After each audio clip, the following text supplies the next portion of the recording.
On this episode of the Significant Coaching Podcast, I sat down with my good friend of 30 years, Coach Melissa Bruner, Director of Operations for the Florida State women's basketball team, and a very talented color analyst for the Florida State Athletics Network and the ACC Network. We had a great conversation on the impact Caitlin Clark and Angel Reese are having on the WNBA and the much deserved attention that league and players are now getting because of these two young all-stars on the rise. Without further ado, here's Melissa Bruner. Enjoy. Melissa Bruner, it is so great to see you. And we've known each other now for how many years? Or what are we at? 30 some years that we've known each other? Gosh, that's scary. But yes, I think that sounds about right. Crazy. And, when you're a college freshman, like I was at Coe, to have an upperclassman, and I'm saying this as a lesson to all those kids that are listening, all those kids that are juniors and seniors right now in high school, and those kids that are going to college or in college.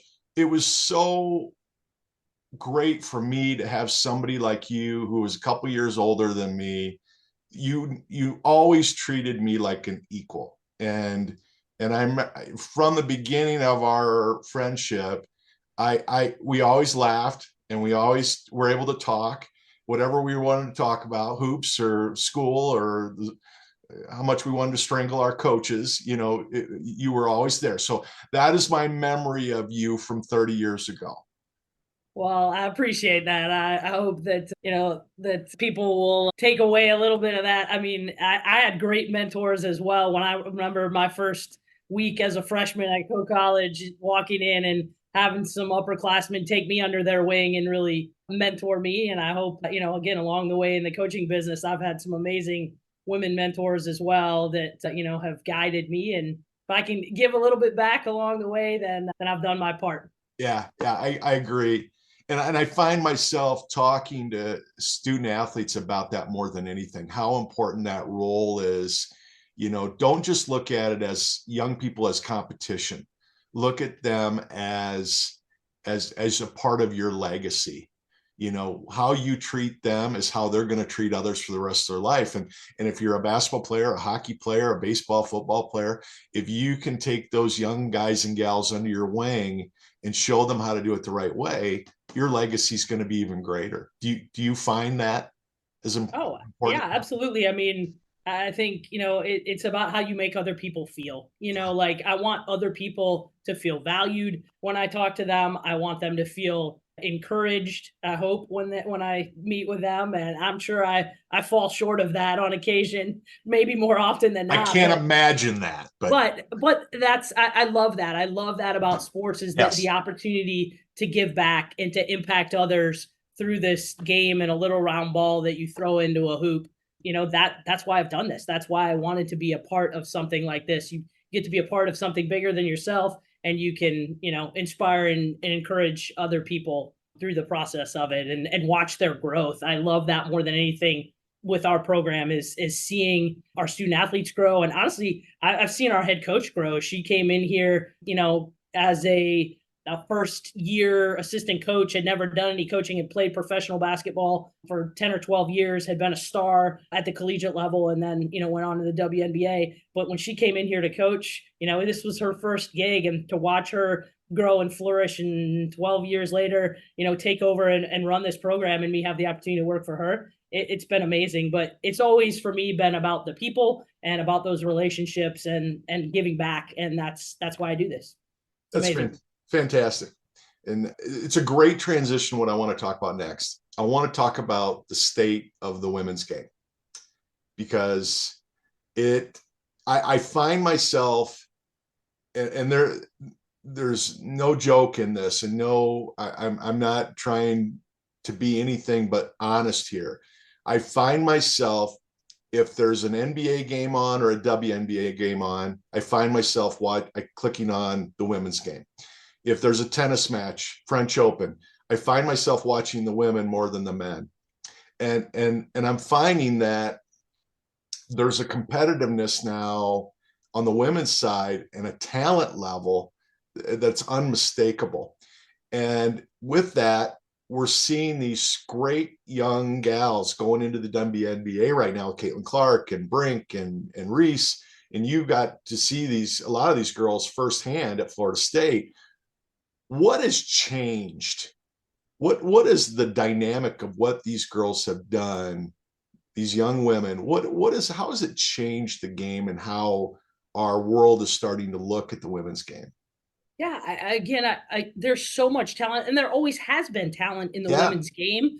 But I think you're finally seeing a little more exposure on the national level in terms of, games are on ABC now, they're on CBS, they're on ESPN platforms. You're not having to do, a streaming or, a ESPNU or the ACC network or SEC network. These are on major platforms that everybody can get, and people are watching and going, wow, this is really good basketball. And I think it's been that way for a while, but I think people are finally now watching and taking notice. And, players like Caitlin Clark and Angel Reese and Cameron Brink have drawn the attention of these kind of casual fans. And it's been exciting. It's been fun to be a part of, and I hope that continues. I think you're also seeing sponsors get involved and want to put their money behind these amazing women athletes, not just in basketball, in sports like tennis and volleyball and softball. They're getting the opportunity to be in the limelight and be that main, and that's fun. That's exciting for all these young women to have these opportunities. It adds some pressure, and I can't imagine that the pressure that Caitlin Clark is under. I was thinking about that the other day. We have a player here in our program at Florida State named Tanaya Latson, who it was the freshman of the year in the entire country 2 years ago, and just we've watched her and helped her with some of those pressures. But the pressure that a player like Caitlin Clark is under, all these eyes watching you, and while it's exciting and fun, it also adds, a different level of stress than you and I had with, 50 people coming to a Coe College game. So, it's really cool to see. It's fun to be a part of, and it's exciting. And I can't wait to see, where this takes the game of women's basketball. I want to go back to what we were talking about earlier about being mentors, and I'm concerned with Caitlin, as big as her name is, and as quickly as she's blown up in our country, in our lexicon, I'm concerned about what I'm seeing her peers handle that success. And I'm sure it's different in what's actually happening and what the media is presenting.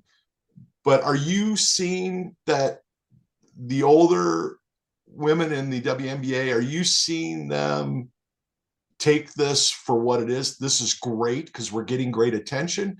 Or are you seeing it as there's some pushback here because this kid hasn't earned, her and Reese and Brink, they haven't earned their right to make all this money yet, and what do you see when you look at this? Yeah, I honestly don't know. We've had that debate here amongst some of my colleagues here at Florida State, about like, is there that jealousy? Like, is it wow, I didn't get that when I was a rookie? Or is it like, wow, this is great for our game, and now all these players, are getting even more attention than they got because of, a player like Caitlin Clark, who the nation wants to get behind. It's interesting. And I don't know. I'm not in those locker rooms. I don't know. I know what you see on social media, but I don't believe that always for what that really is. I think sometimes the media wants to create this antagonist relationship between people to try to get more clicks or more views. So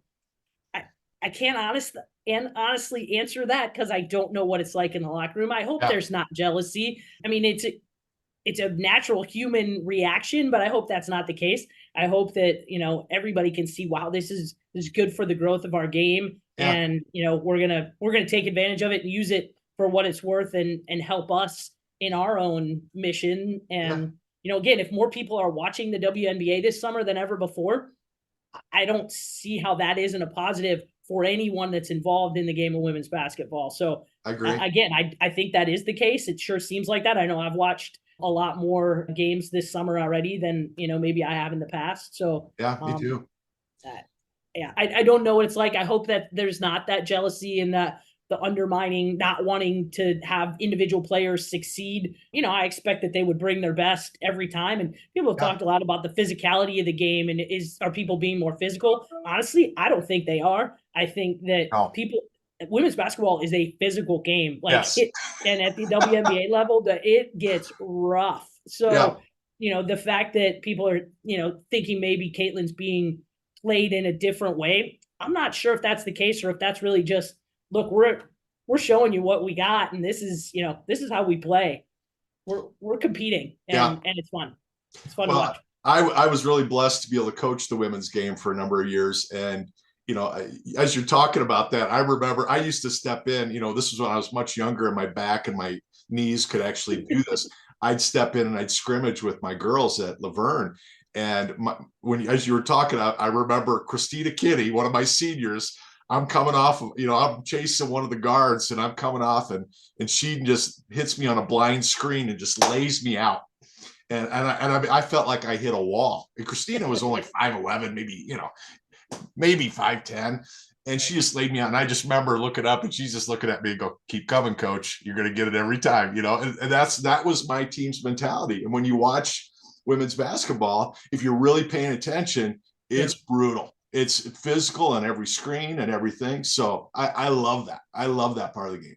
Now, with that, do you think this is similar to what you and I grew up with when Larry Bird and Magic Johnson were coming into the NBA? Because the NBA was a mess in the late 70s and early 80s. And they kind of came in, and all the attention was on them as 23, 24-year-olds. Can you see these young gals changing the game, the WNBA game, the way Magic and Bird did 40 years ago? I think that's possible. Is Caitlin Clark able to be the Michael Jordan that the NBA had of wow, everybody wants to go see this franchise player? I don't know. I don't want to put that on her. I don't want to put that on any of them. But again, I love the attention that the women's game is getting, and I hope it can stand on its own for what it's worth. And I hope these players, really do appreciate the opportunities that they're having to be in the national spotlight, and and are good representatives and good citizens to help more young girls want to grow up and be like Caitlin or Angel or Cameron or Asia Wilson is like probably the best player that nobody's talking about right now. Like, can we give her a little bit of love? Like, she's amazing, and absolutely amazing. Yeah. If anybody's Michael Jordan, it's Asia Wilson. Yeah. I get it. I see so much similarities. It's for me, I know people put a lot of attention on Caitlin and then there's Angel, but to me, I see both of them really changing what's going to happen the next 10 years because they've played against each other in college, like Magic and Bird. There's that black and white, great white player, great black player. So that, how it's affecting the culture and how everybody's looking at it.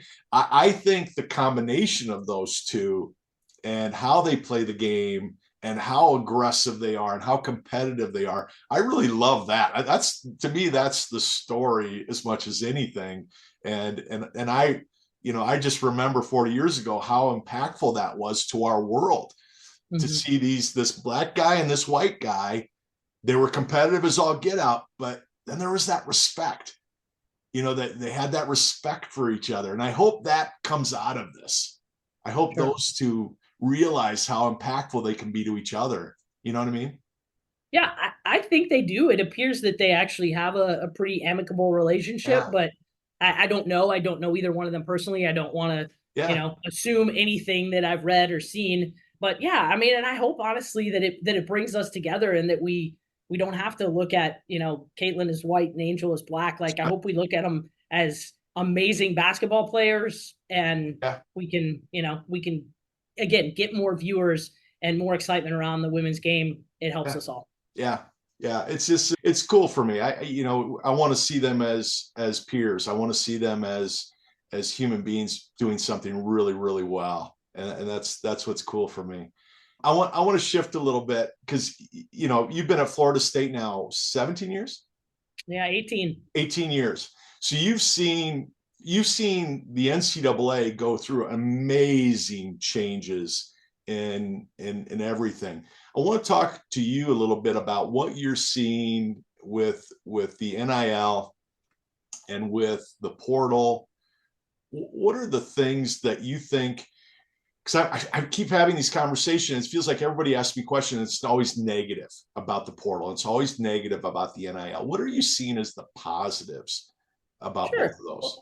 Well, again, the portal allows student athletes to find the right fit for them. And if they have chosen poorly in the first round, it gives them an opportunity to find something that's a better fit. Now, is it challenging and difficult? Absolutely. But I mean, in the end, I want our student athletes to be happy and to flourish and to grow and develop as powerful, beautiful young women of character. Yeah. And so I hope that, we had a couple that transferred out this year, and one of them, hugged me, came and took pictures before she left because it just this she wasn't going to get the minutes that she wanted this year. Yeah. And we have real honest conversations with our students, and she came in, and I know because it was shared with me from our head coach. I wasn't in the meeting, but she wanted to play more. She wanted a more significant role. She wanted to be more impactful.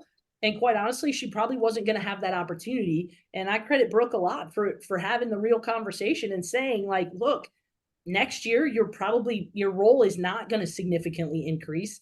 And if that is truly what it is that will make you happy, you know, I understand. And we want you back. We're not trying to get rid of you. We want you here. We want you to stay with us and develop. But, if you want immediate impact, which is what most people want these days, they expect it and want it, then there's other opportunities out there. And if you want to go explore those, feel free. And so, we've had that from a number of student athletes. We had it before the transfer portal was available. I can think back to about 10 years ago where there's a young lady from the state of Pennsylvania that came down here and kind of had the same thing, ended up transferring back and going to school at Duquesne. It was closer to home. It was probably more of the level that she could excel at. She wasn't Yes. going to excel at Florida State. She was going to be a great player and an amazing human being, and I've kept in contact with her. She was still in the business until a couple of years ago, and then I guess got smart and got out of this crazy college athletics business. Yeah. But, like, transfers happen, and people transfer for different reasons. And if they do it the right way and for the right reasons, the transfer portal is not a bad thing. If you're doing it for the wrong reasons, if people aren't being transparent, if it's truly transactional and not relational, then I think the transfer portal has a lot of negativity to it. But we've always had some transfers in our program. We've had players transfer out. Now that it's this immediate eligibility, that changes things a little bit, but it is what it is. We have to adapt. That's what we do in this business. I mean, you talk about 18 years ago, they didn't get cost of attendance. They didn't have the opportunity to transfer without a penalty. Now they have the NIL opportunities as well. I mean, it has changed drastically, and it continues to change. It's going to change again in 2025 when these student athletes get a portion of revenue sharing, at this level.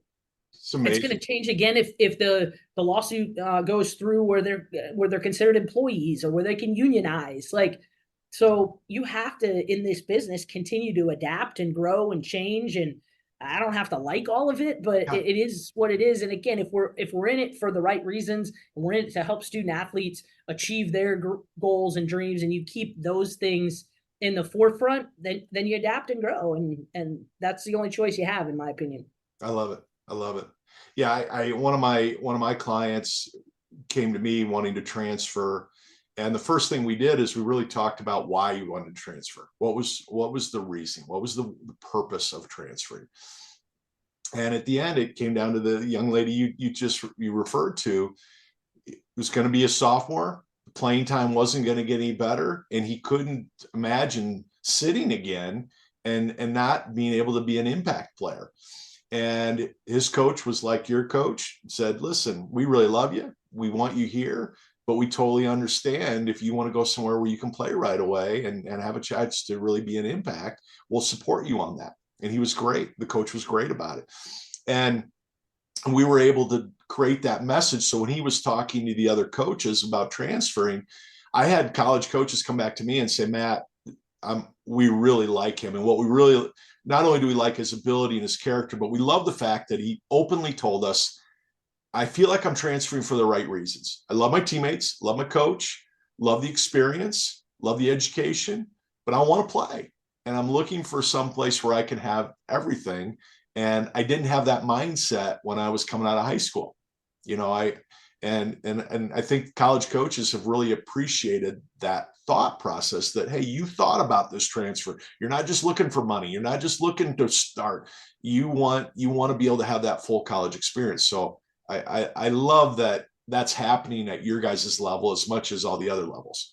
It is. And that's not to say that that's every transfer. There are certainly ones who have come in and out of this program who probably transferred for the wrong reasons. Or, you know, who were looking for more money. They were looking for notoriety, you know, whatever. And some have worked, some haven't, you know, like that's at every level. But I mean, again, for me, my Division III experience at Coe College was phenomenal. It was exactly what I wanted for those 4 years of college, and I wouldn't trade it for the world. And I'm thankful that I didn't get offered a scholarship to go somewhere else, because I might not have been mature enough to handle that. And, you know, I think you have to pick a place that is right for you for all the right reasons.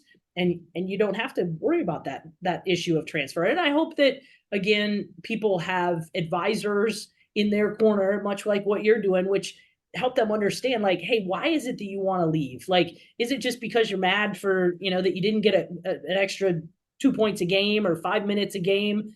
You know, well, you know, is there an opportunity that, did you graduate players on your team that now you can grow into that? Are you capable of growing into that? Or, you know, is there a misfit there at the level you're at? I think, you know, again, a lot of times people in the process are searching for, you know, the scholarship money or the NIL deal, and they forget to look at the relationship piece, if that's important, which I hope it is. It is in our program. But, you know, what's your relationship like with the head coach, with the staff? You know, are they going to be people that you want to be around, you know, on your bad days, after a loss?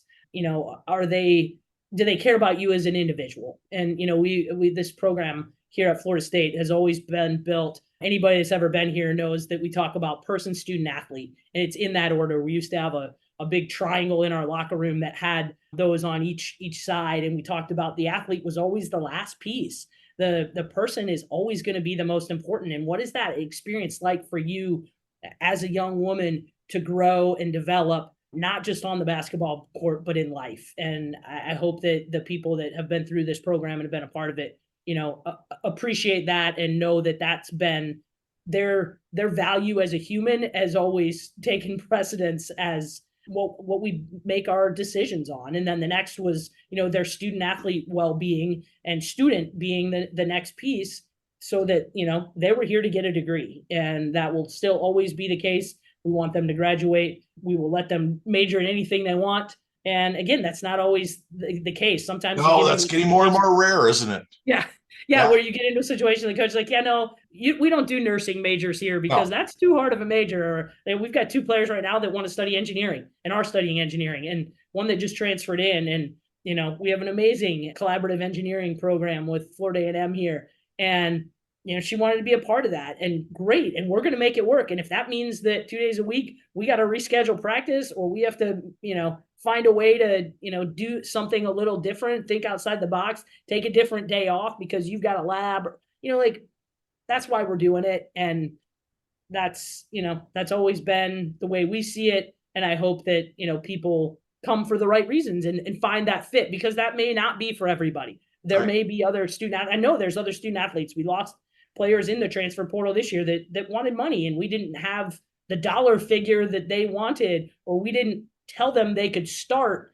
And that's not who we are. And we're going to be competitive. Don't get me wrong, you know, but we're going to do it the right way and for the right reasons. And I think that the young women in our program understand that, and the staff here that Brooke has assembled values that. And again, it's why I love being a part of it. What do we teach the parents of these kids coming out of high school to get them to understand that if you come in and compete and you earn your opportunity, the money's going to come? The NIL money's going to come. How do we get them to buy into that?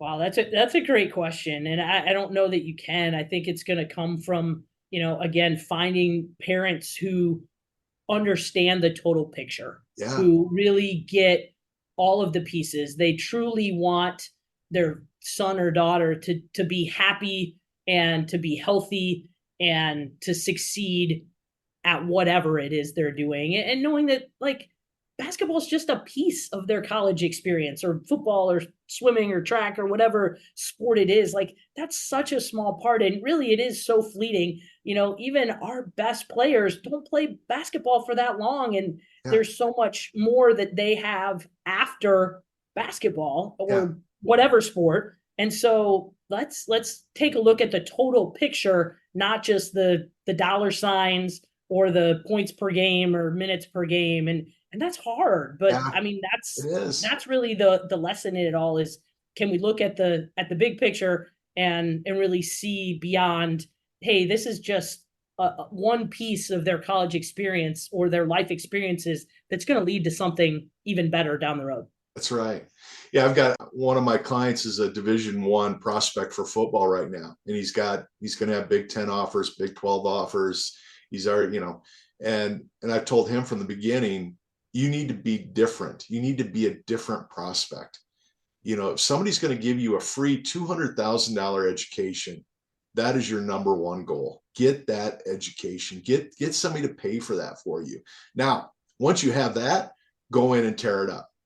Be the hardest worker in the classroom. Be the hardest worker in the weight room. Every time you're on that field, play with more effort than everybody else. I guarantee you that additional income, that revenue is going to come with it if your effort is there, because people are going to Right. appreciate it. Absolutely. You know, To- Totally believe you. I think that's great advice. And again, just because one school is going to come in and offer him a bigger NIL deal than the other yeah, doesn't mean that's the right fit. And I yeah, think that's so great. What you're doing is fantastic. Like, there's got to be more people out there like you that can help advise and be a little more of a neutral observer, and not be so emotionally involved. You care about these kids, they're your clients, you're going to help them to make the best decisions, but you can do it in a very logical and methodical way, as opposed to getting so wrapped into the hype and the financial piece of it, which is exciting. That's yeah. exciting for a lot of families, It that is. this is going to be a difference maker. My son or daughter is going to get offered hundreds of thousands of dollars, and it can change the trajectory of our family. Yeah. I love that. But again, like, at what cost is that? And do you want to sacrifice happiness and a really good fit for the extra dollars in the short term? Money is fleeting, It but is. the education, the experience, the knowledge you take from playing at the college level, that never leaves you. You have that forever. But if the money's the only thing you're after, and you tear your ACL your junior year, or you don't get drafted, or all of a sudden, what do you have? What do you have left? So I, I'm really curious of this, because again, I work with so many high school kids that are transitioning to college. What are some of the biggest lessons, Melissa, that your freshmen are learning at Florida State in their first year? Because you get to see it Wow. as much as anybody. You get to see every aspect of what these kids are going through as the director of ops. What are you seeing from the time they walk on campus to the time that first year is over? What are the big lessons they're learning? Well, they're learning how to be adults. I mean, Uh, like, they're having to, and I fail in this sometimes, because sometimes it's just so much easier to, like, do it for them. yeah, Like, and I don't have any children. I don't know if that's like that as a parent too, but it's just easier to, like, hey, let me just pour this for them, pour this glass of milk, or do whatever when they're a kid. But, like, for me to have to let them fail and let them handle things on their own, and then step in when needed to help them. So it's really fun for me to just watch them grow and learn how to do things for themselves. Most of these young women have had parents who've done a lot for them. Some of them haven't. We definitely have had some that have been on their own. A couple of our international students have been on their own since they were 14, and been at like academies, basketball academies, right. and had to figure it out. But I think they're growing in their confidence too. That's a really fun thing to watch them kind of walk on campus, the first couple weeks like this, All and scrunched up and hiding. yeah, scrunch up, afraid. They're big, tall, powerful, athletic women most of the time, and so they're a little intimidating by their stature, and so I Yeah. think by nature they don't want to stand out quite yet. But Yeah. after a year or two, and they start to walk a little more upright and proud, and they're just confident in who they are as people and their ability to do things both on the court and off the court. Like, that's fun for me to watch their confidence grow. And I was just telling one of our seniors this year, who I can't believe she's a senior already, like just how amazing that transformation has been from her freshman year when she walked on campus and was a little unsure of herself, Right. coming from a small town, and now just is the leader of our program and is mentoring her teammates and caring for them, whereas she was needing to be cared for just a couple of years ago. So Yeah. that to me juices me about this business. That's what's Dude. so fun, is to watch them just kind of spread their wings and fly, and then Yeah. to see them go off and have success in the professional leagues, or professional careers, whatever it is that they choose. One of our players that I was closest with just had a baby, like just watching her grow and now be a mom, and here holding this little bitty infant as she's recruiting because she's a coach. It's just, those are really cool moments. It's so fun to be a small part of that development and growth. Oh, they're your babies. Absolutely. Absolutely. I can relate to that. I tell this story all the time. I had a freshman 20 years ago. I brought him in to be our starting point guard. He was going to have to earn it. And he was on campus, I don't know, 48 hours. And he walked into my office. He goes, "Coach, I really appreciate you recruiting me, but I don't think this is the right place for me. I think I'm going to go home." And I go, his name was Tim. And I said, "Tim, I completely understand. It's a big change from where you're from to coming here." And I go, I understand if you're going through some things. I go, "What kind of car are you driving?" And he told me what kind of car. And I go, I think I used to have one of those. Let me see the key. You have a special key." And he handed me his keys. And I said, "Oh, that's great." And I opened up my drawer, dropped him in my drawer, and I locked the drawer. And he looked at me like I was crazy. And I go, "You can have these back in 2 weeks if you feel the same way." And he walked out, his head down, like I just kicked him in the butt. And he walked into my office Monday morning. And I go, "Tim, I told you it's 2 weeks. We'll talk in 2 weeks, but I want you to have these 2 weeks." And he goes, No, coach. We had a blast this weekend. I'm not going anywhere. Just a weekend. He understood why I wanted him to stay a little bit. So I very much appreciate all that you're doing with that. Tell me about the physical side of going from high school to college basketball, especially high school to Division I. A lot of these girls are playing high level IAU, so they're seeing a lot of the same talent. But what do you wish, when you guys talk as a staff, what do you wish they were doing from March to August before they get on campus, or whenever they come in as a freshman? What do you wish they were doing physically to be better prepared for what you're going to do to them? Sure. I think, getting in the weight room with a trainer who knows how to train basketball athletes Yeah. is huge, or to have that resource of somebody that can help them get stronger physically, because I don't think most high school student athletes spend a lot of time in the weight room. The really elite basketball players spend a lot of time on the basketball court, which is Yeah. great. And, obviously they're in there honing their game, and they might hire a basketball trainer, but for them to spend some time in the weight room and really work on their individual bodies, you are absolutely right. The jump from high school to the elite Division I level is huge in terms of the physicality of it. And it's something that they really can't be prepared for. The intensity of it as well. Just even one of our transfers that was coming from a pretty high level JUCO was just had her first workout yesterday, and I was asking her about that, and she was like, I can just see how much more intense this is, like, and this is just practice. And so, that jump from that level, let alone the high school level, it's significant. And it's not that it can't be overcome, but the wear and tear on their bodies is pretty substantial. And again, we're blessed here that we've got a phenomenal strength coach who's been in this business for a long time and can get them prepared. And that's why we bring them in July, honestly, late June, early July, so that they're here in the summertime to be able to have some of that individual strength training to help get them ready for the grind of the season. Because basketball is a long season. You're talking, we're going to start workouts in September, but the real practices now start the last week of September. And, we're playing all the way through, hopefully till the end of March. So, that's right. Yeah. With really with 3 days off at Christmas, maybe 4 or 5 if they're lucky. So if they're lucky, that's a lot for college. It's basketball. A lot on a body, and just learning how to take care of your body too. Even just things like, it is important to rest. So, you do need to take days off, and you need to work on recovery days, and, getting in a cold tub or using, some game readies or Normatex or whatever to try to flush some of the inflammation out of your bodies, and eating right, and using, nutritionists and things like that.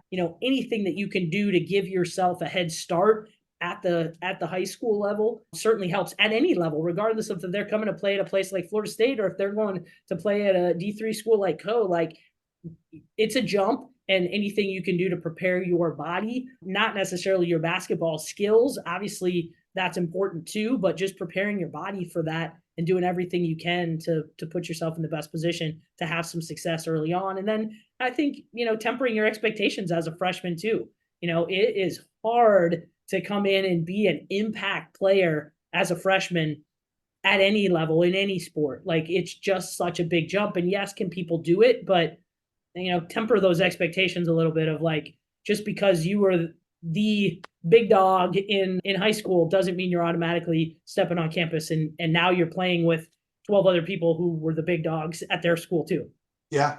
Going back to Caitlin Clark, you watch her play right now and you're like, she looks like a little girl out there size wise, because the WNBA women, man, they're ripped.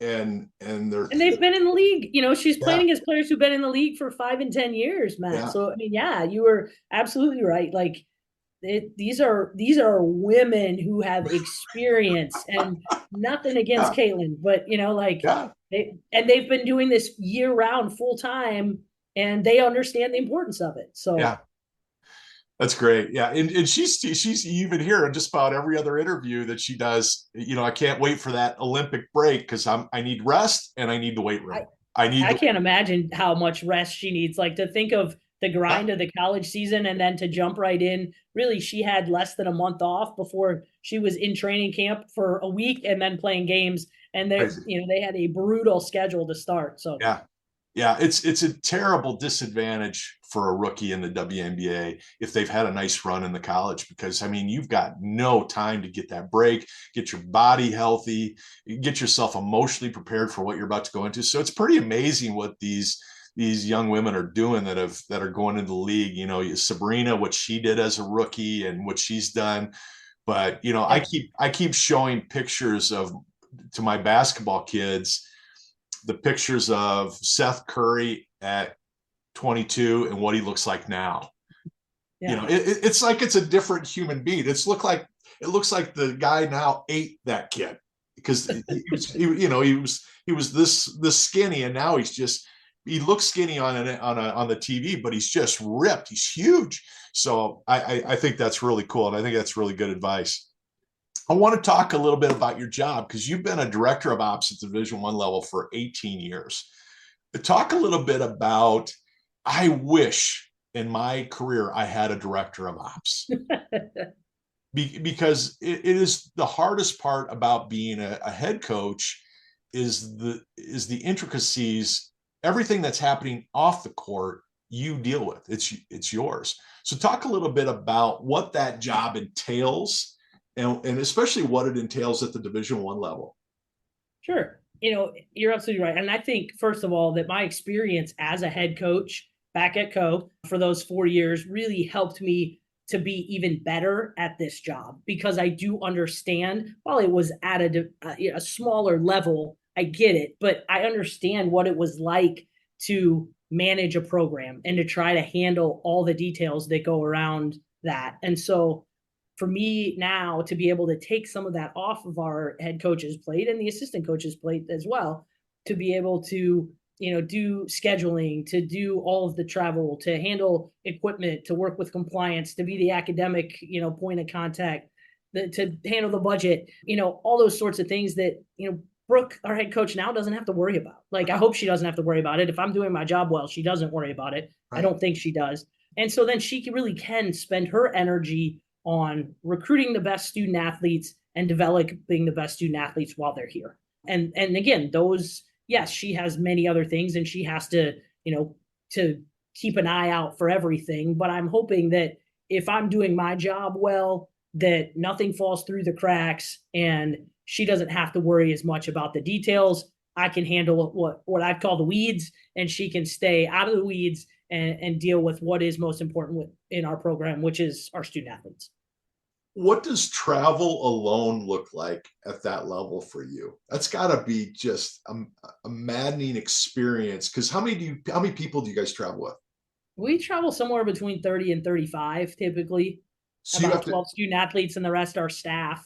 So you have to travel them, house them, feed them, right? Move them from bus to plane to right. What does that preparation look like? Because how often do you guys fly a year? We fly everywhere. We charter planes pretty much everywhere we go. We're really fortunate here, and most Power 5 schools are like that. So right. Yeah, no, it's meals, it's hotels, it's buses, it's planes, it's rental cars along the way. It's, scheduling opposing team or visiting team practices. It's all encompassing. And it starts, like, honestly, now I just had a call yesterday where we're playing a tournament in the Virgin Islands and had a logistics call already with the tournament organizers there, just figuring out, okay, who needs passports? What do we need, from that standpoint, for paperwork to even just get in the country. And then we'll start a bid process for the charter flights and then the communication with them and sending manifests and communicating an itinerary and uploading it to a platform we use called Teamworks that, keeps everybody on the same page. And it takes a whole group of people. We've got a number of other people on our staff that are helping with some of those logistics as well. But I mean, it really, during the season, that's the bulk of what I do is travel and equipment scheduling, making sure everybody's moving in the same direction at the same time. Yeah. I remember even as a D3 and D2 coach, let's say we were going to play in Memphis, if we had any kids in that area we were recruiting, I would get a rental car, or I would leave early and my assistants would bring the team down and I'd go watch a high school game or go do a home visit. Are you handling all that too for the staff as well? Not as much. We have a director of recruiting that handles most of the recruiting travel. If it involves them doing it while we're in team travel mode, then I'll step in and assist. Yeah. So, if there, a lot of times they might be like, we travel typically on a Wednesday to play on Thursday, and then Saturdays to play on Sundays. And so if they're recruiting, say, on a Friday night and they can't get back in time to catch the team plane on Saturday because we're leaving early, then I might jump in and help with some of their logistics. But most of the time, the recruiting travel, I'm fortunate that is done by somebody else on our staff. But a lot of directors of ops do handle the recruiting travel piece as well. I mean, I think I could have a career as a travel agent after Absolutely this if I wanted it, because I definitely have handled a lot and have a lot of experience with charter flights and missed planes and rental cars and bus issues. So definitely understand the travel business quite well after all these years. How many times have you guys taken the team overseas? Oh gosh, at least 4 here since I've been at Florida State. We just last summer went to Greece and Croatia, and I helped plan all of that again with a really good logistics company that did a lot of the, in-country stuff. But I was working, that was the majority of my summer last year was getting that all planned and organized and making sure, again, everybody had the right passports and, that we had everything we needed to be able to compete over there, as well as have an amazing educational experience. That's one of my favorite things to do is take players out of the country, and we call it education in 3D. Yeah. You learn a lot about the world through travel. So love the fact that we can do that and really open some eyes to what else is out there besides Tallahassee, Florida. That's great. I want to dive into your color analyst work for the ACC network with FSU games. Mhm.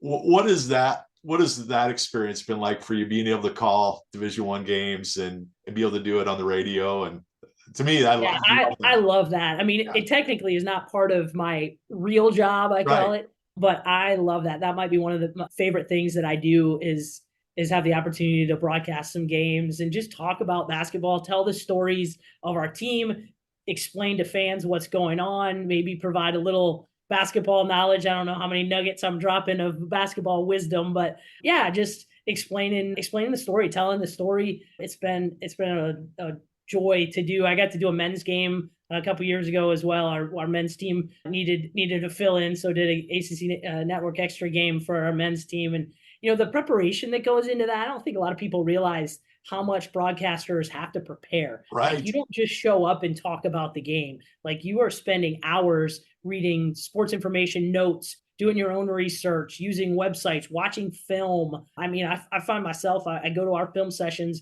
and watch film, and sometimes I'll watch film on my own or go back and watch a game, to see kind of tendencies of other teams and what are their strategies. And then you're interviewing coaches ahead of time to talk through, okay, how are you going to defend her, or what are you going to do in this situation? A lot Right. of times coaches don't want to give up their secrets, which is totally fine. Yeah. But yeah, there's a lot of preparation that goes into it. I just kind of fell into it. It was something that one of our sports information directors previously many years ago was like, "Hey, you coached, basketball. Can you step in and do this?" And I was extremely hesitant at first. And while I'm so thankful that she kind of gave me the nudge, and the guy that was doing play by play on the radio at the time kind of mentored me and showed me the ropes. And then it morphed into, when the ESPN3 broadcasts kind of came about and ACC Network came about, they were like, "Well, you already do radio. How about you do some TV for us?" And so, That's yeah, it's great. really fun and lets me be involved in a little different way with the game of basketball, but also be able to talk about our team. It's really fun when we're playing well and winning big games. Yeah. When we're playing poorly and losing, it is awful because I feel the pain of my day job, Yes. and I know what they're supposed to be doing or how we were supposed to be defending a screen and roll, or what we were, what was drawn up for a particular play, and we don't execute. And that hurts, and it hurts to have to, selfishly, I don't want to talk nicely about all these other programs. I That's want to right. talk great about Florida State, right? I mean, let's be real. Like, I don't want to talk about how good North Carolina or Louisville or Notre Dame are. Like, I Yeah. really want to talk about Florida State, but I try to be as unbiased as I can be, and I think I am for the most part. Radio allows you a little more flexibility to be a little bit more of a homer and talk Yeah. more about your own team because it's paid for and sponsored by the Seminole Sports Network, whereas That's right. the other ones are definitely a more neutral broadcast, and we try to keep it incredibly professional. And honestly, I hope that people that watch those broadcasts have no idea that I'm the director of operations here at Florida State. That's always my Absolutely. goal in the end, that they just think I'm somebody out there calling games. And yeah, who knows, maybe I'll do some national TV games someday down the road. Oh, I love that. I'm so envious of that, Mel. I really am. I love your whole career and what you've been able to do, but that's the part I cannot wait to listen and watch you call games. And I feel so bad that I didn't know you've been doing it. So I'm really excited to They're archived. You can go back and find the I clips. will. I will for sure. I'm Don't going to. waste your time. I'm pretty sure you've got better things to do with your time, Matt. No, no, But no. I want to hear you call games. I can't it's wait. a joy. I I don't know that I'm very good at it, but I enjoy doing it, and I've got a loyal following of some parents and fans That's great. that like listening. They encourage me and build me up. So Well, you've been fantastic on this interview, so I can't imagine that you're anything but spectacular on the radio and the TV. So I'm really excited for that.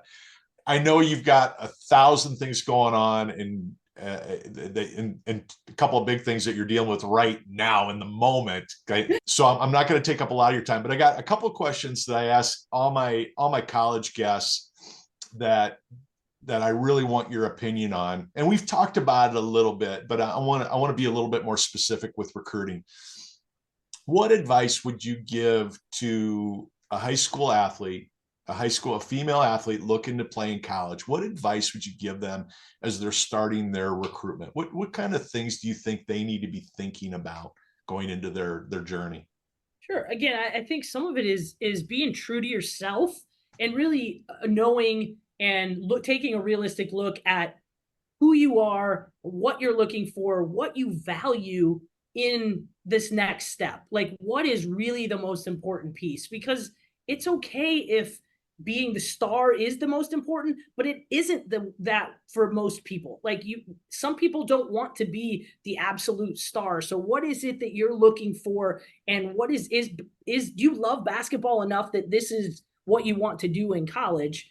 And if you do, and it's truly your passion, then find that right fit and that level that you can play at. Again, like we mentioned earlier, like, I knew coming in to my career at Coe College that I was not going to be an elite basketball player. I'm 5'5", like, yeah, I was, relatively athletic at that age, but, I didn't have the body to be a Division I athlete or even an elite player at Coe College, but I loved basketball and I wanted to be a part of it. And so, I really went to Coe to play other sports. Basketball wasn't what I had intended to play, because I knew it wasn't where I excelled, but I loved it and I wanted to be a part of that experience. And so, I think it's just being true to yourself and really taking a hard look at what do you value, what's most important to you in the process, and then finding coaches and programs that meet those same values. Is the relationship important, or is it more transactional? Do you want the money? Are you in it for the NIL money? And that's okay if you are. I mean, that's what some people really are. This is a job to them. They want the money, and that's okay. And but I believe there's more to it than that. But if they don't, that's okay. I think it's really just being transparent with coaches about what it is you're looking for and finding that right fit. Division I basketball isn't for everybody. It's not, and it doesn't need to be, and that's okay. Like, the scholarship isn't necessarily what makes your experience great, or being on a high level basketball team. We weren't very good when I was at Coe. Let's be honest. Like, our teams we weren't competing for MAC championships or whatever the league was at that time. It wasn't even the Iowa Conference, I don't think. But I had an amazing experience because of the people that I was in there with, that I did it with, and some of those young women that I had a chance to meet during that time, are friends for life. Yep. And so I think it's more than just the sport experience. I hope for most of these young people that you're mentoring, I would just encourage them to look at the total picture and really just finding the right fit for them. And some of that starts with just being really true and honest with yourself, and finding people who will be honest with you and help you as well. Because sometimes parents have some blinders on too, and they have goals and dreams for their kids that maybe aren't as realistic as they could or should be. And so I hope they would find people in their life who will support them, but who will be real with them and help them through the process. And again, that's why I love what you're doing, because I know your heart, and I know that you want to help them find whatever it is that's the right fit for them, whether it's a Division I scholarship at a Power 5 top 25 institution, or whether it's a walk-on spot at an NCAA school or a D3 school where they're going to have an amazing experience. Yeah. And I just got a kid to Coe that's going to play men's basketball there. Awesome. Great kid. He's just an unbelievable player. So I'm really excited for him, and I'm excited for the new coach. So that it's such a big circle, for you and me. All right. Same question now about parents. What advice, and you started to nudge into it a little bit, but what advice do you give to those parents that have a 15, 16-year-old talented kid? What advice would you give them about what this journey should look like and how they should approach it? Yeah, I guess the biggest things that I would say is be realistic. Like, yes, your child may be an amazing player at the level that they're at, but have realistic expectations and don't put your expectations on them.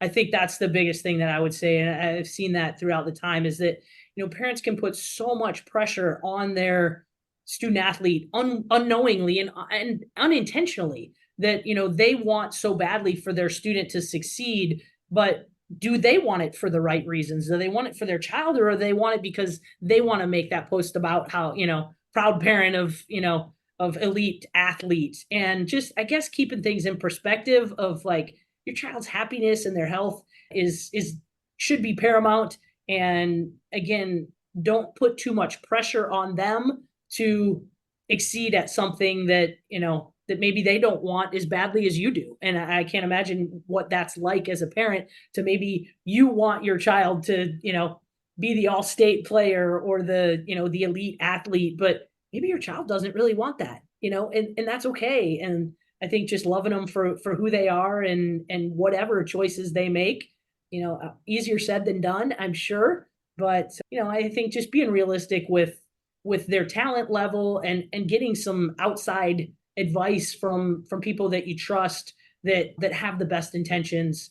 Sometimes again, you can get caught up with some folks who maybe don't have the best intentions and have their egos involved. And I think that's, again, another piece, like, check your ego at the door, like, keep your parent ego out of it. And, let's make this about the student athlete, and then allow them to lead the process as well. I think letting them direct the process will help them grow in their development and their maturity, and make it really a place that they want to be, not that you hope for them because of its status or its financial bearings.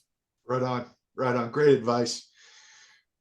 Melissa, it's such joy to see you. We have to talk more often, but I'm so proud of you, and so excited for all that you've done. But I know the best of what's coming for you is down the road for you, and I'm excited to see where that takes you. So Awesome. thank you I'm for so giving me glad to the time today. reconnect, Matt. It's been really fun, and I'm honored to be on your podcast, and I look forward to hearing many more from you, and seeing all the lives that you can impact with your recruiting business. I think it's fantastic. So can't Thank wait you. to stay in touch. Thank you, Melissa. It's been a joy. I look forward to talking soon. Well, that's a wrap for this episode of the Significant Coaching Podcast, that is available audio only wherever you get your favorite podcasts. I'd like to thank my great guest and friend, Melissa Bruner, Director of Operations for Florida State Women's Basketball, and for sharing her wealth of knowledge with me. I'm Matt Rogers. Thanks for joining me. I wish you all a significant week. Bye-bye.